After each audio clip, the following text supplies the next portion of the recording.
ಬೆಳಗಾವಿ. ಸಚಿವೆ ಲಕ್ಷ್ಮೀ ಹೆಬ್ಬಾಳ್ಕರ್ ಜನತಾ ದರ್ಬಾರ್.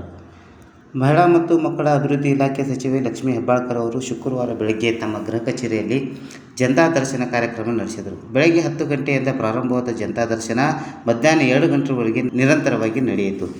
ಇದೇ ಸಂದರ್ಭದಲ್ಲಿ ದೇವರಾಜ್ ಅರಸ್ ಹಿಂದುಳಿದ ವರ್ಗದ ಅಭಿವೃದ್ಧಿ ನಿಗಮ ವತಿಯಿಂದ 2024-25ನೇ ಸಾಲಿನ ಯೋಜನೆಯಡಿಯಲ್ಲಿ 18 ಜನ ಫಲಾನುಭವಿಗಳಿಗೆ ಹೊಲಿಗೆ ಯಂತ್ರಗಳನ್ನು ವಿತರಣೆ ಮಾಡಲಾಯಿತು.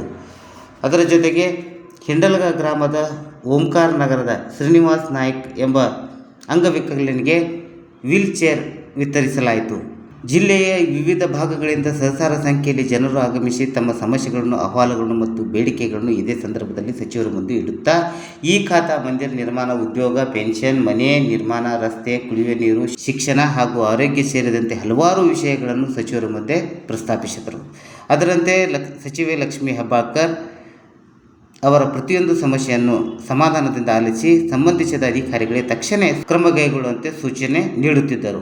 ಇದರ ಜೊತೆಗೆ ವಾಗೇವಾಡಿ ಗ್ರಾಮದ ಗಣೇಶ್ ಸುತಾರ್ ಎಂಬ 14 ವರ್ಷದ ಯುವಕ ಕಳೆದ ವರ್ಷ ಗ್ರಾಮದ ಕೆರೆಯಲ್ಲಿ ಈಜಲು ಹೋಗಿ ಅಕಾಲಿಕ ಮರಣಗೀಡಾದ ಹಿನ್ನೆಲೆಯಲ್ಲಿ ಸಚಿವೆ ಲಕ್ಷ್ಮೀ ಹೆಬ್ಬಾಳ್ಕರ್ ಯುವಕರಿಗೆ ಕುಟುಂಬಸ್ಥರಿಗೆ ನೋವಿಗೆ ಸ್ಪಂದಿಸಿ ಸರ್ಕಾರದಿಂದ ಬಿಡುಗಡೆಗೊಳಿಸಿದ 2 ಲಕ್ಷ ರೂಪಾಯಿ ಪರಿಹಾರ ಚೆಕ್ವನ್ನು ವಿತರಿಸಿದರು. ಸಚಿವರ ಜನತಾ ದರ್ಶನ ಕಾರ್ಯಕ್ರಮದಲ್ಲಿ ವಿವಿಧ ಭಾಗಗಳಿಂದ ಬಂದಂಥ ಜನರು ತಮ್ಮ ಸಮಸ್ಯೆಗಳನ್ನು ಪರಿಹಾರ ಹುಡುಕಿಕೊಂಡು ಹೋಗುತ್ತಿರುವುದು ಸಮಾಧಾನಕರವಾಗಿತ್ತು.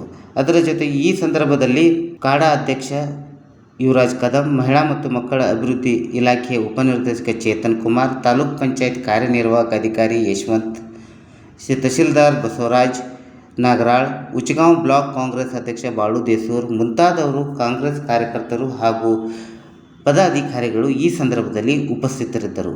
ವರದಿ ಪಂಚಾಯತ್ ಸ್ವರಾಜ್ ಸಮಾಚಾರ್, ಬೆಳಗಾವಿ.